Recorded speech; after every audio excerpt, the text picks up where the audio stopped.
The Renaissance began with the completion of the city's most visible landmark, the dome on the Cathedral of Santa Maria del Fiore.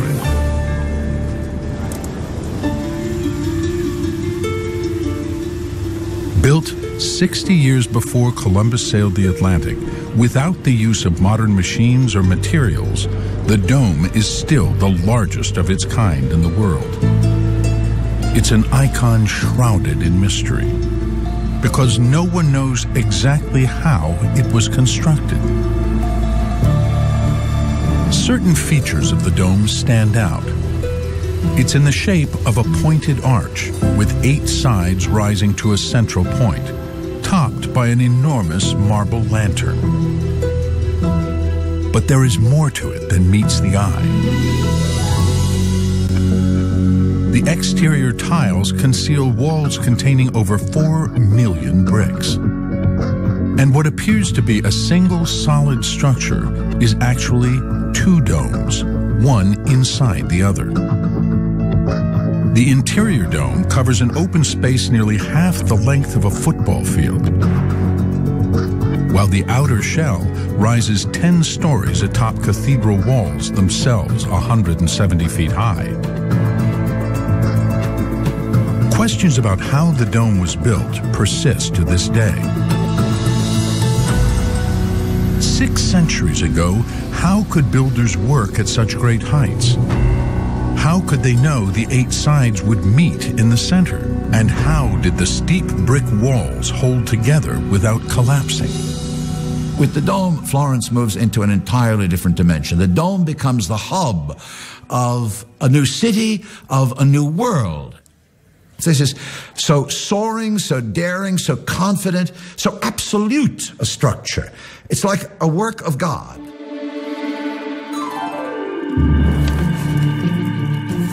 But the dome is the work of a man, one of the most elusive and enigmatic geniuses of all time. His name was Filippo Brunelleschi. Trained as a goldsmith, he had no experience in architecture or building, yet he took on what seemed to be impossible, keeping 40,000 tons of masonry curving through the air without caving in to the floor below. Experts are still trying to understand how he managed to defy gravity. He constructs the dome at a time where the technology should not have permitted it. How is it possible that he built the thing when he did? It just should not have been possible. By all accounts, Filippo Brunelleschi was a suspicious and secretive man. Unlike Leonardo, he left behind no notebooks, no drawings, no blueprints for later generations to study. So for centuries, scholars have been trying to uncover the secret of Brunelleschi's dome.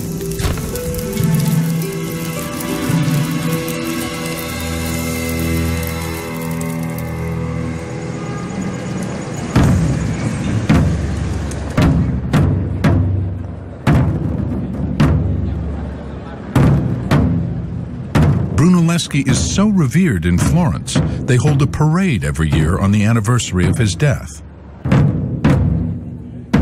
The destination, his tomb within the great cathedral itself. Leading the ceremony is Massimo Ricci, professor of architecture and engineering at the University of Florence. Ricci has spent 40 years of his life trying to understand the master's methods. For Ricci, Brunelleschi has become an obsession.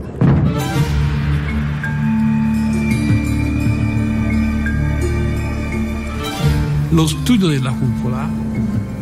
The study of the dome is so difficult and so daunting because it forces you to deal with the mind that created it. It's a direct relationship with the way of thinking that existed outside the norm. And that engagement inspires a kind of fear, but at the same time a great respect for him that is beyond measure. Smisurata stima della persona, di lui. The mystery of the dome has taken such a hold on him that for nearly 25 years, Ricci's been building a dome of his own in a park in a residential neighborhood in Florence, employing what he believes to be Brunelleschi's methods.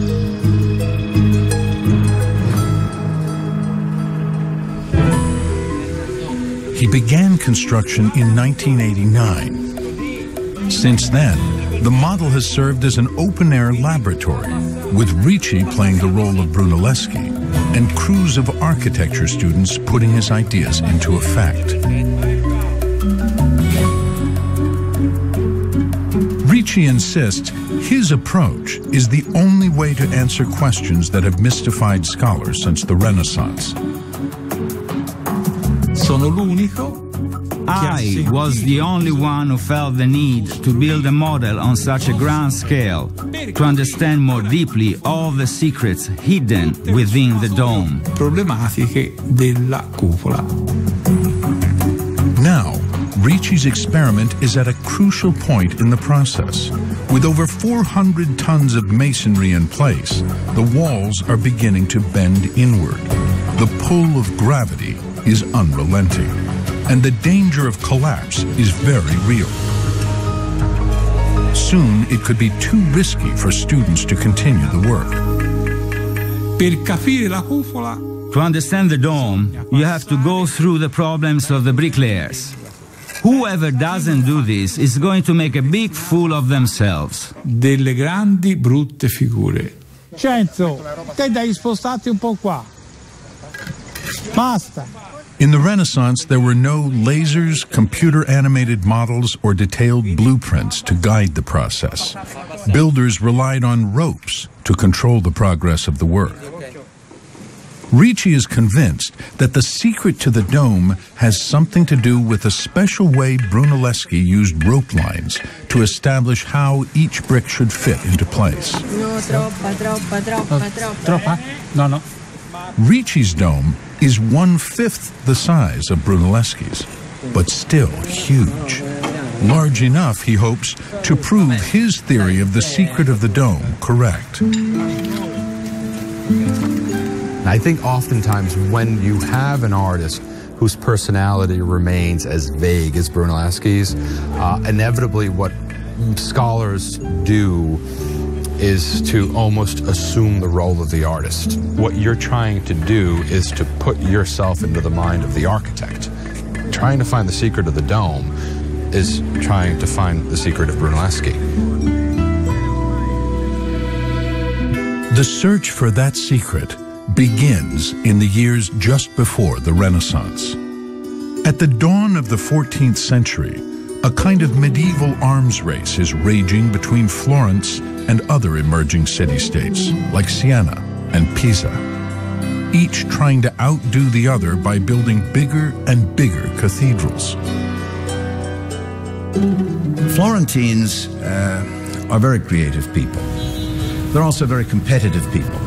That means, among other things, they want to do what no one else has done.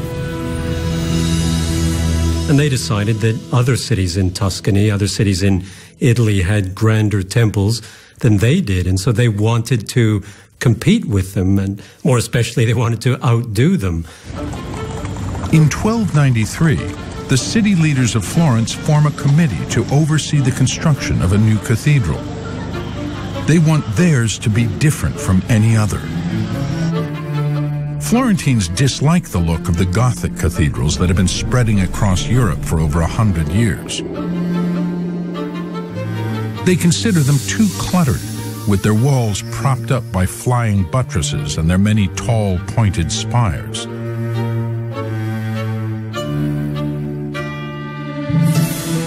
For inspiration, the committee looks to ancient Rome, in particular, to the classical temple honoring all Roman gods, the Pantheon. It was famed for its unrivaled dome, made of poured concrete. But such engineering technology had been completely erased by centuries of war. And it's the accepted wisdom of the time that no culture will ever rival the Romans in the building arts.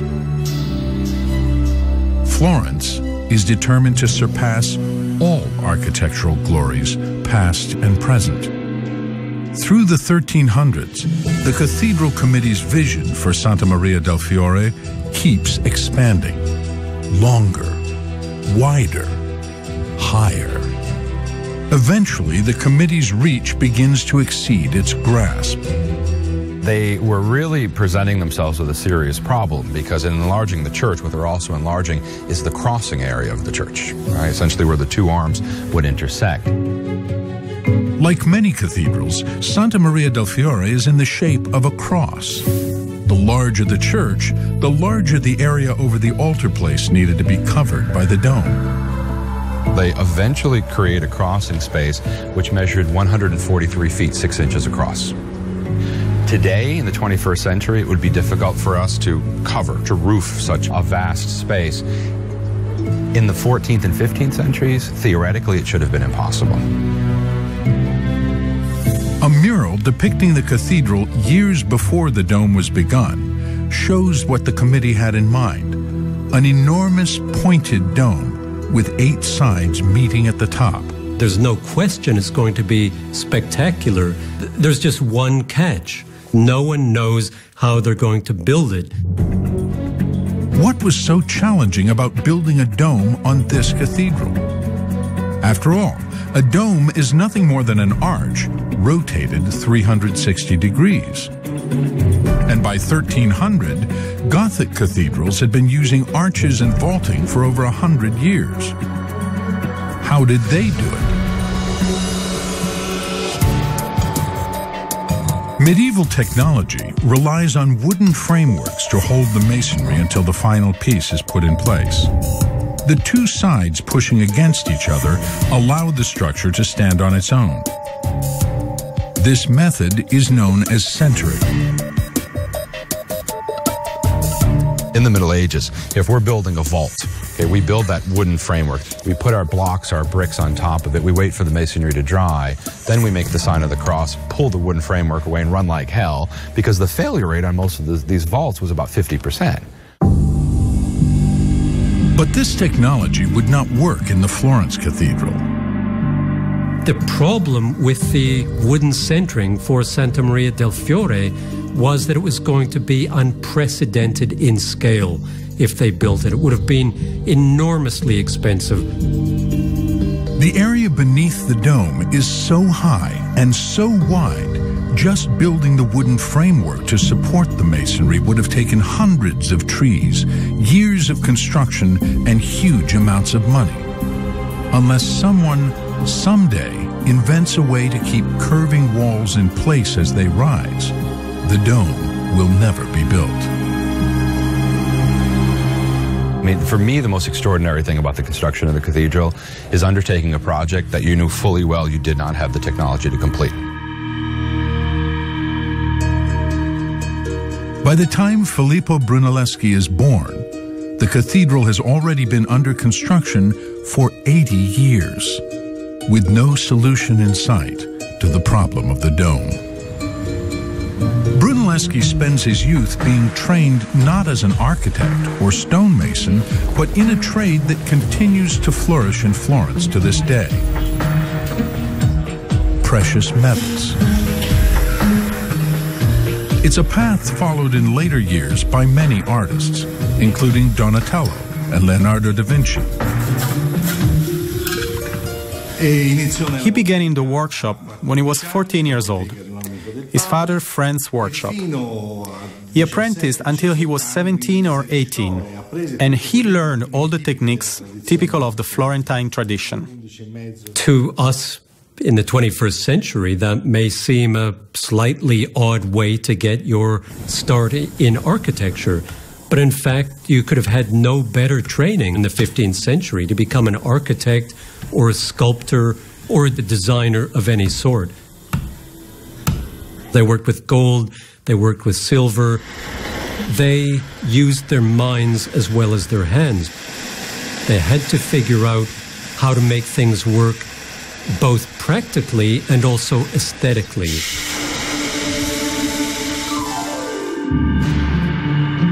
Brunelleschi first attracts public attention in the year 1401. just 23, he enters a competition to decorate the most revered building in all of Florence, the baptistry. For centuries, Florentines, including Dante and the Medicis, have been baptized here. And the building needs a new set of ornamented bronze doors. And Filippo Brunelleschi, being very ambitious and very talented, threw his hat into the ring. It's the most important artistic competition for a public work that everyone will see, that will immediately create fame and prestige. And he manages to become one of the finalists, along with another beginning master, Lorenzo Ghiberti. The competition involved casting a trial panel, making an experimental piece to show what you could do. So everyone was given the same amount of bronze and told, go away to your workshop and make us something. Entrambi producono. They produce two panels, which luckily still survive. In these two panels, there's a confrontation between the classical style of Ghiberti and the Renaissance of Brunelleschi. E il Rinascimento di Brunelleschi. L'Abramo di Lorenzo Ghiberti. The Abraham of Lorenzo Ghiberti is very beautiful. He has a long, curly beard, flowing hair. The scene is very decorated. It's very rich in detail. Da tutta una serie di particolari, no? The one from Brunelleschi is one of incredible humanism. That's already something new. Look at the way in which Abraham wants to kill his son. While the Abraham of Ghiberti is just in his pose with the knife and the son is there casually, almost like he's ready to be stabbed. In the one by Brunelleschi, he's taken his son by the throat, and you can see that he has placed his hand where the blood is flowing, because he wanted to stun the child, because he didn't want the son to feel the pain when he stabbed him with the knife. This is the creation of an incredible genius. Above all, it defines Brunelleschi as an artist. That is the difference this brought to the art of 1400 in the Renaissance. This is the Renaissance. Both panels are masterpieces, but Brunelleschi's vision may have been too far ahead of its time.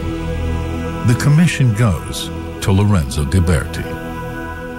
Losing the commission to Lorenzo Ghiberti, I think there's no question, hurt Brunelleschi very badly and in many ways shaped his career and the way that he proceeded after that. Brunelleschi may or may not have understood why he lost, but certainly from that point, Filippo Brunelleschi must feel that he has to carve out a new niche for himself. Following the competition, the disappointed Brunelleschi leaves Florence. Little is known about his life for the next 15 years, but it's clear he spends time in Rome, studying the ancient monuments. Some believe he's already preparing himself for a future challenge, building the dome on the Florence Cathedral.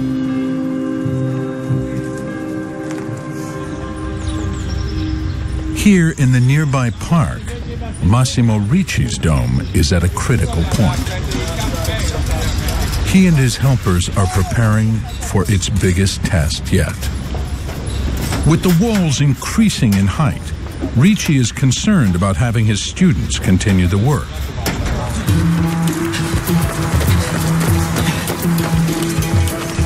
So a new team has arrived in town to help push Ricci's experiment forward. Good morning.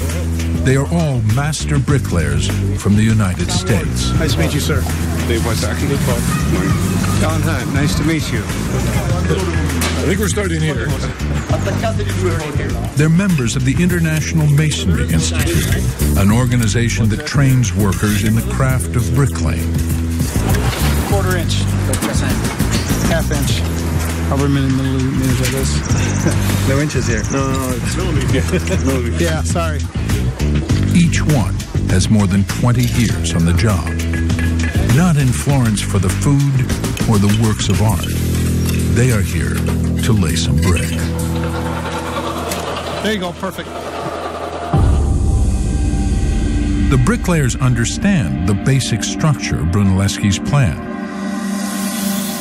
The 8 corners of the dome, where the walls meet, act like the ribs of the dome. Once these corner ribs meet at the top, they form powerful arches. Together with smaller interior arches, this goes a long way toward holding the 40,000-ton mass together. Basically, it's a series of 4 Gothic arches that come up this way. So if you see this rib here, the opposite one there is going to come up, like that. So you've got a series of 4 Gothic arches that all should meet in the middle. That's the key. Working on the model, the Americans will be confronting the key mystery of the dome. Until the curving walls connect at the top, what keeps them from falling to the ground? And what magic did Brunelleschi use to defy gravity? I've built a lot of things from stadiums, baseball, football, but I've never ever worked on something like this. We use different mechanisms to hold arches in place, then once we're done, we take them out. But this is freestanding, which I've never ever seen construction like this before. Their first task will be to literally learn the ropes and begin to understand Ricci's theory. They are very okay.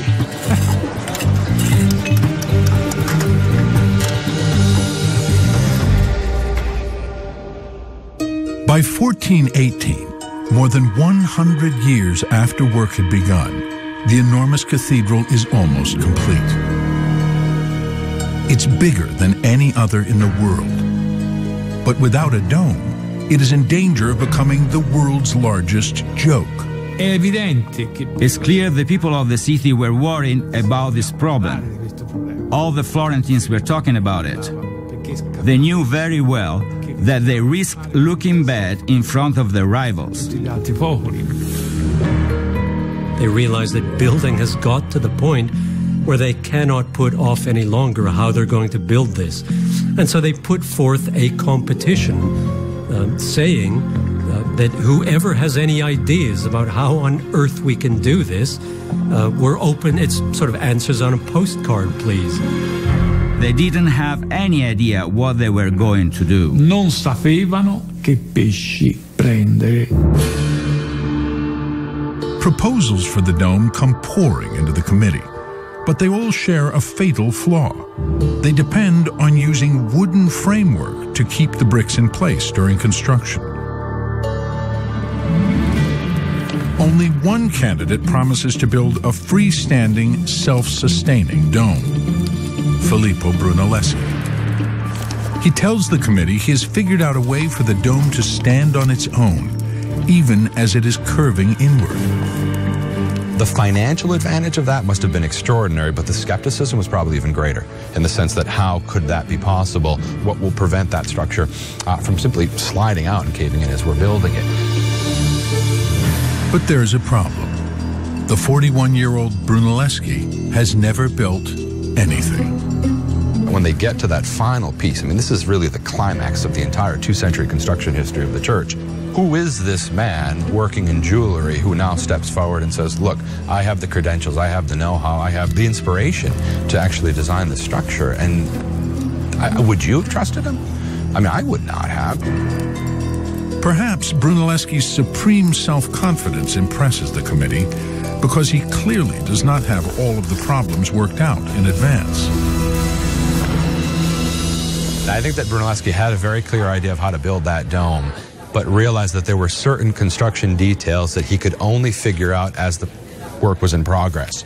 Filippo, being extremely secretive and not wanting anyone else to know his plan, said, I'll show you how to do it when you give me the job. Give me the job and I'll begin doing it, and you'll see that it works. Everyone else had shown his plan. Brunelleschi refused. He said, I know how to build it. Only I know how to build it. I've studied the ancient Roman structures. I already see it built. And so they said, well, you have to tell us something. So he said, bring me an egg. And he said, anyone who can keep this egg standing upright on the marble tabletop will understand how I'm going to build the dome. Imagine all of these eminent master masons from all over Europe trying to get it to stand upright on its own. All of them fail. So they give the egg to Brunelleschi and say, show us what you mean. And Vasari, who tells this story in the 16th century, uses a very vulgar term. He says, Pippo ruppe il culo all'uovo. Pippo, Filippo's nickname, broke the egg's ass. So he breaks the bottom of the egg. They say, well, we could have done that too. And Brunelleschi says, yes, and you would be able to build the dome if you know what I know. 17 years earlier, his radical vision may have cost him the competition for the baptistry doors. This time, Brunelleschi keeps his idea secret for as long as possible, asking the committee to trust him. Had he told the assembled company his secret, it would have been something that they wouldn't have understood. A special brick pattern, a special kind of brickwork that he was going to use in the interior of the dome. In April 1420, the committee comes to a decision. They choose Brunelleschi, along with two others, including his old rival Ghiberti, to build the dome. If he ever was going to have a moment of doubt, I think that would have been the one, because he would have seen up close and personal the magnitude of the task that literally lay before him at that point, because he would have looked across this chasm, this yawning gap. He must have, at some level, gulped and thought, am I going to be able to do this? Brunelleschi quickly emerges as the leader and takes on his first challenge, lifting the building materials 170 feet to the work platform above. Technologically, the means did not exist. Up until Brunelleschi's time, lifting devices were referred to generically as the rota magna, or as the great wheel, which was a large wooden wheel that looked very much like a modern gerbil cage, inside of which human beings would walk, causing the wheel to turn, and as that wheel turned, it would coil a rope. And that coiling would gradually then lift an object based on the lifting power of the people who were actually walking inside. Brunelleschi realizes that the old method could not be used in a project this large and a work site this high. He invents a hoist that uses oxen rather than people to raise and lower the loads.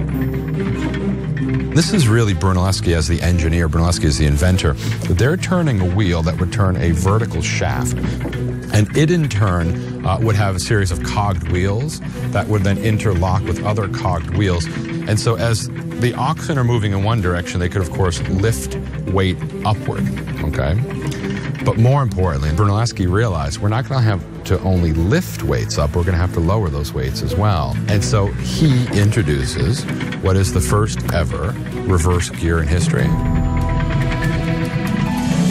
Keeping the oxen moving in the same direction saves valuable time.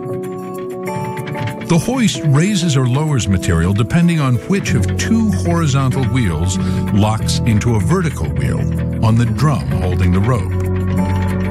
When a load needs lifting, the bottom wheel engages, and the drum gathers rope in. When a load needs lowering, the top wheel is set in place to turn the drum in the opposite direction. By simply changing which of the wheels interlocked with the large vertical one, you could then change the direction technically, of actually lifting or actually lowering the material down to the ground. The oxen could walk all day long in the same direction, keeping materials flowing to and from the workplace above. In 3,000 years of engineering, no one had ever done that. He pushed beyond a boundary that no one else had crossed. No one else had even got to that boundary. Brunelleschi crossed over it. Brunelleschi had solved the problem of lifting nearly 40,000 tons of material up to the worksite. Now, the former goldsmith has an even bigger challenge, connecting 8 massive walls together to form the world's largest dome. Florence holds its breath as the walls begin to rise. Around 1425, 5 years into the project, the bricks, by design, start to curve inward. Without a wooden framework to hold the weight, the project is entering dangerous, uncharted territory. The old methods of bricklaying would no longer work.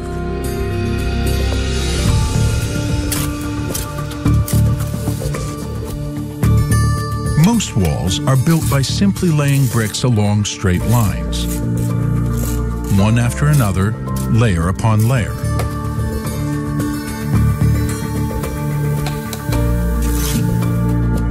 Russell Gentry, a professor of engineering at Georgia Tech, has studied Brunelleschi's methods. So if Brunelleschi had built the wall in the simple way you see here, you would have layers of brick and layers of mortar. And the layers of brick and layer of mortar are very simply separated by one another.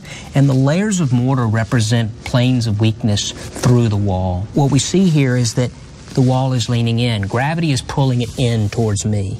And so a crack could form in one of the layers of mortar. The mortar is weaker than the brick, and the whole thing could rotate, and all of this brick could fall in.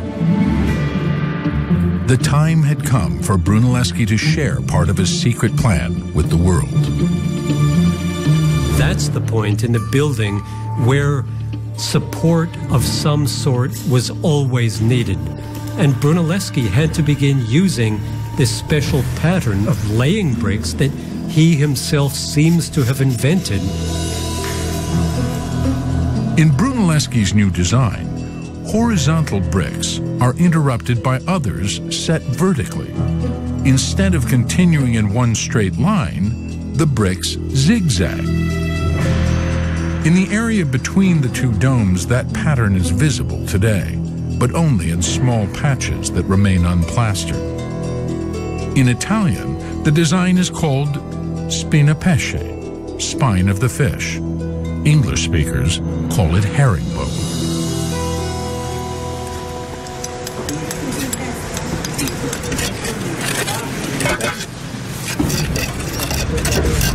I think we're having spina pesce for a dinner. The herringbone design is even easier to spot in Massimo Ricci's dome. The pattern is simple. And it's a method the American bricklayers catch on to rapidly. Okay, good fit.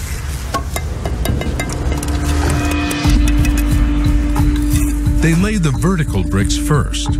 These are the spines.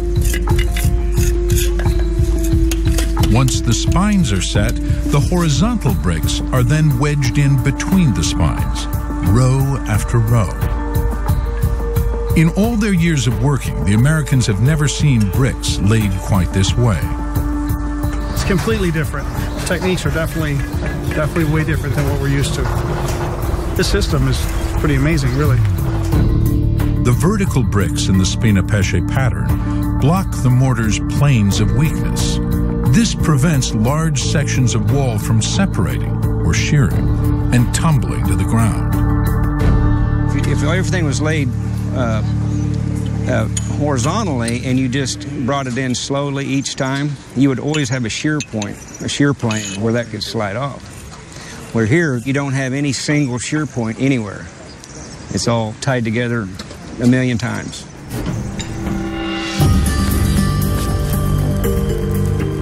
The herringbone brick pattern is so untested at the time, Brunelleschi has had to convince the cathedral board and the workers to allow him to use it. Once again, Brunelleschi is going against convention. He's also asking his workers to trust him with their lives. They were working around about 220, 230 feet in the air, and they were literally hanging over an empty space where if they fell, it was certain death. And so Brunelleschi certainly needed to have his men have faith in him, and they needed to believe that Brunelleschi knew what he was doing. Brunelleschi must have done something to convince the workers to trust this new method. But what? The answer may lie in a building that sits just behind the cathedral, in the very shadow of the dome. It was built as a theater in the 1800s. Many years later, it was converted into a parking garage. Grazie.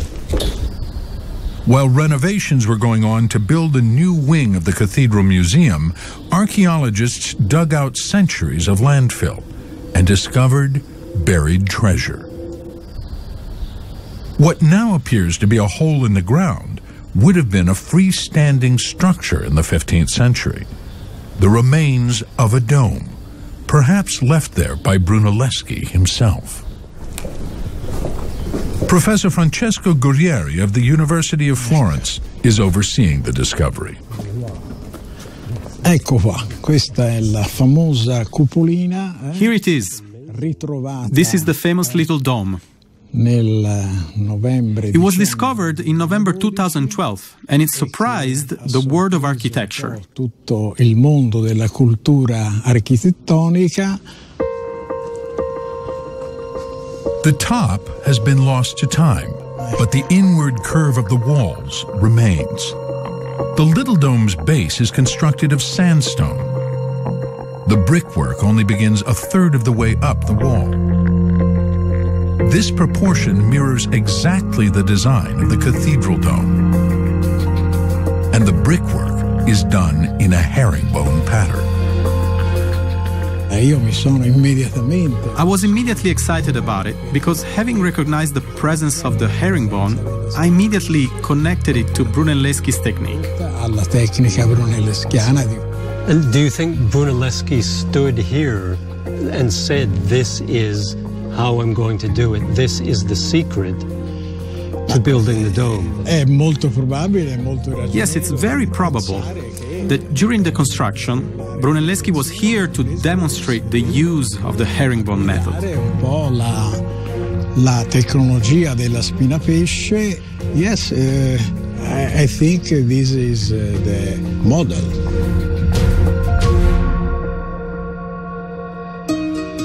But the new discovery features one obvious difference.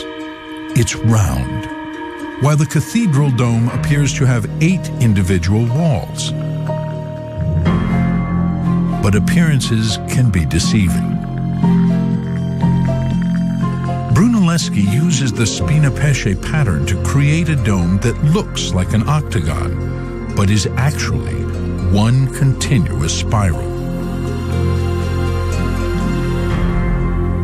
So we're here looking at the corner of Massimo's dome, and what we can see behind the corners, we see the start of the bedding of the masonry, and as we go up, we can see the bricks in the spina pesce pattern. And if you watch carefully, you can see that they start here and they wrap up around behind the corner and continue uninterrupted from one face of the dome to the other face of the dome. By simply turning some bricks on their sides, Brunelleschi establishes a new pattern and achieves 2 important goals: preventing cracks from spreading and binding the 8 walls into one unified mass. The spiral form resists the forces of gravity more effectively than an 8-sided dome. For many, spina pesce is the secret of the dome. But the construction of the dome involved many secrets, something the American bricklayers have come to understand from their time with Massimo Ricci. Yeah, but look at that, that's one piece. After 2 weeks on the job, they're ready to compare their work to the real thing. The interior dome is completely covered by a religious mural. Wow. The area between the shells offers only glimpses of key elements. This is the corner rib. See that? Yes. That would be an interior rib. And plaster conceals all but a few patches of brickwork. As you can still see, here's a good illustration of spina pesce. Oh, man, this is unbelievable. Yes. It's scary looking, isn't it? It really is. We can't be complaining about anything over our little 1/5 scale, about 10 feet off the ground anymore. No. Okay. On the way down, the workers notice something that escapes all but the most experienced eye. You see this, guys? See how this is coming up to the center, just like on the model? You see that? Yeah. Both of these, that's the horizontal arch right there. The bricks are sloping down from the corner ribs toward the centers of the walls. The massive scale of the dome makes it difficult to see. But the Americans recognize its significance from Massimo Ricci.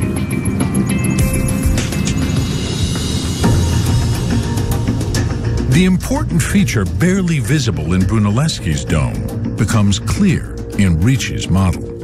The tops of the walls don't follow a straight line as they go up. They dip from corner to corner. Within each wall, this creates an inverted arch, one of the most stable forms in architecture.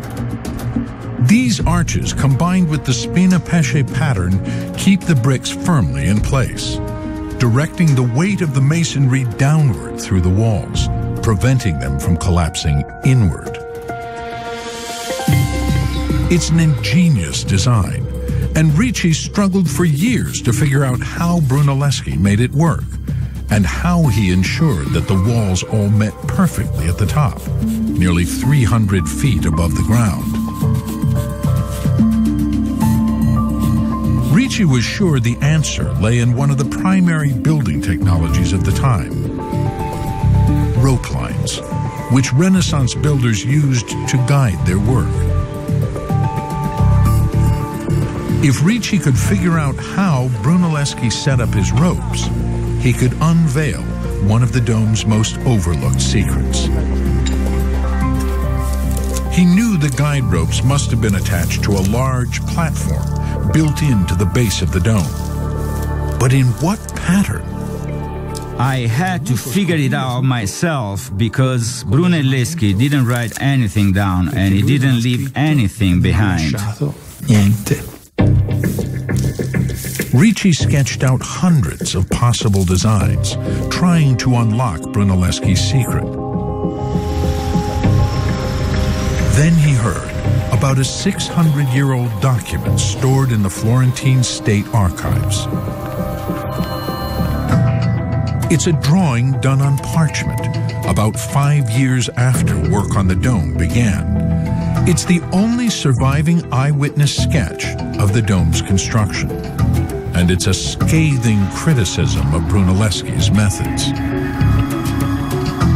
The critic, named Giovanni di Prato, detailed what he considered to be Brunelleschi's mistakes. The dome, he warned, was doomed to collapse. He's really tearing him apart. He's trying to tear apart Brunelleschi, but in effect, Giovanni da Prato wasn't able to understand much of what Brunelleschi was doing. Giovanni di Gerardo da Prato non è riuscito a capire fino in fondo che cosa Brunelleschi stava facendo. Di Prato may not have understood Brunelleschi's system, but he was thorough in his observations. He carefully sketched the rope lines Brunelleschi was using to guide the construction. More importantly for Ricci, Di Prato also drew the work platform to which the ropes were attached. Here, Ricci noticed something unusual: a thin line curving around the platform. To Ricci, it looked like a flower, and he immediately saw it as the key to Brunelleschi's system. When I saw the platform with the flower drawn on it, I said, well, I'm at the right place. Io dissi, ma allora io sono a posto. Ricci incorporated the flower into the work platform of his model, using it to guide each wall's construction. Rope lines are important building tools even today, and the Americans catch on quickly to Ricci's system. One worker stationed on the platform hooks a line to the flower. Another on the top of the wall handles the other end of the rope. The rope controls the angle and the height of the bricks. Can you see now? Hey, can you hold that there for a second? Concentrate on this one right here that's moving. The one that Bob has a hold of, it sets the line up for that spina fission. So it's essentially their guide. And that's why the shape of the flower is so important. As the platform worker moves the line along the flower, the rope transfers the curve of the flower to the wall. This creates the inverted arch. The walls may be strong, but for the dome to work, they must meet together at the top. One small miscalculation, repeated hundreds of thousands of times, would lead to disaster. Here's the angle, and as you go up, it should follow that all the way up. Say if this one's not correct, as you get that dome closing up to the top, it's not going to want to hit in the middle. So you might, the dome might be this way, or it might be this way. How could Brunelleschi know his dome was on the right track? The answer is in the lines. Crisscrossing from wall to wall, they establish the center point. And before any rope line guides a brick into place, it must pass through that center. Brick by brick, the walls of Brunelleschi's dome rise until they meet at the top, nearly 300 feet in the sky, and the dome is complete.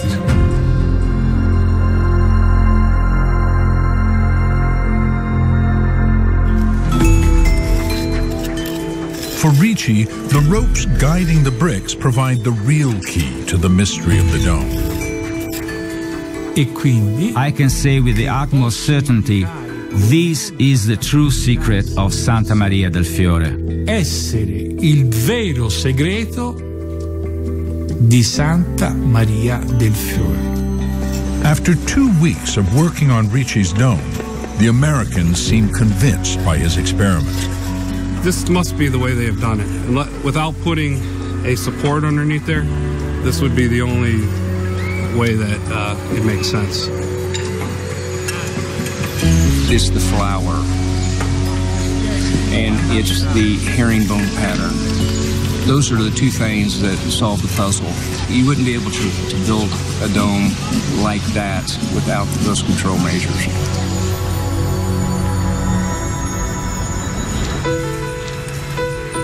Massimo Ricci has now been working on his dome longer than it took Brunelleschi to build the original.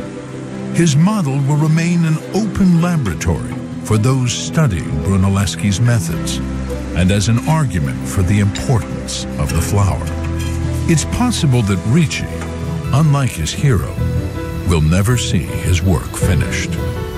That if you look at the dates of the building, 1420 to 1436, 16 years, that's the blink of an eye. That's very, very quick. And it's wonderful to think that he saw it completed. He was able to look at it. He was able to walk past the building and think to himself, I built that, I did that. With the dome, Florence moves into an entirely different dimension. The dome becomes the hub of a new city, of a new world. It is the expression of a self-confidence that no longer knows limits.